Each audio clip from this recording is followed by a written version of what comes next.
मजेदार कहानी, दो तोते की रोचक कहानी। Please subscribe to my channel, like और शेयर।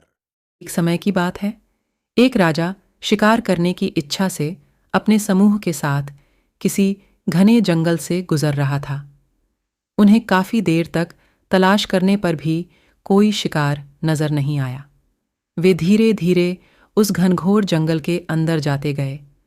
वहां उन्हें एक जगह डाकुओं के छिपने की जगह नजर आई। जैसे ही वे उसके पास पहुंचे ही थे कि वहां के एक पेड़ पर बैठा तोता बोलने लगा, पकड़ो पकड़ो, एक राजा आ रहा है। राजा के पास बहुत सारा कीमती सामान है। जल्दी आओ, इन्हें जाने मत दो, लूट लो। तोते की आवाज कानों पर पड़ते ही सभी डाकू राजा की ओर दौड़ने लगे। डाकुओं को अपनी तरफ तेजी से आते देखकर राजा और उसके सैनिक भी अपनी जान बचाकर कर भागे। वे तब तक नहीं रुके जब तक भागते भागते डाकुओं से कई कोस दूर निकल नहीं गए।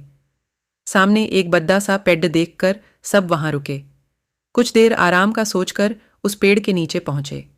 जैसे ही पेड़ के पास पहुंचे कि उस पेड़ पर बैठा एक दूसरा तोता बोल पड़ा, पधारिए राजन, हमारे साधु महात्मा की कुटिया में आपका स्वागत करता हूं। अंदर आइए, जलपान कीजिए और थोड़ा आराम कर लीजिए। तोते की इस बात को सुनकर राजा और उनके लोगों को बड़ी हैरानी हुई और वो सोचने लगे कि एक ही जाति के होने के बावजूद दोनों तोतों का व्यवहार इतना ज्यादा भिन्न कैसे हो सकता है। राजा बिल्कुल भी इस बात को समझ नहीं पाया। राजा तोते की बात मानकर अंदर साधु महात्मा की उस सुंदर कुटिया की ओर चला गया। साधु महात्मा को प्रणाम कर उनके पास बैठ गया और अब तक उसके साथ घटी सारी घटना सुनाई और फिर धीरे से पूछा, गुरुवर, उन दोनों तोतों के व्यवहार में भला इतना अंतर क्यों है?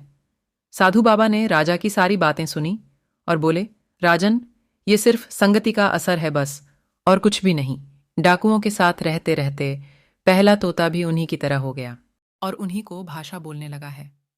दूसरा तोता कई सालों से मेरे साथ है, इसलिए उसकी भाषा और व्यवहार उस तोते से बिल्कुल विपरीत है। अर्थात जो जिस माहौल में रहता है वह वैसा ही बन जाता है। कहने का अर्थ है कि मूर्ख भी विद्वानों के साथ रहकर विद्वानों जैसा बर्ताव करने लगता है, और अगर विद्वान भी मूर्खों के संगत में ज्यादा समय बिताता है तो उसके अंदर भी मूर्ख वाले गुण आ ही जाते हैं। इसलिए हमें संगति और माहौल का चयन सोच समझकर करनी चाहिए। कहानी से सीख, हर इंसान एक जैसा नहीं होते हैं। हर इंसान के माहौल पर निर्भर करता है कि वह इंसान किस माहौल में रहता है।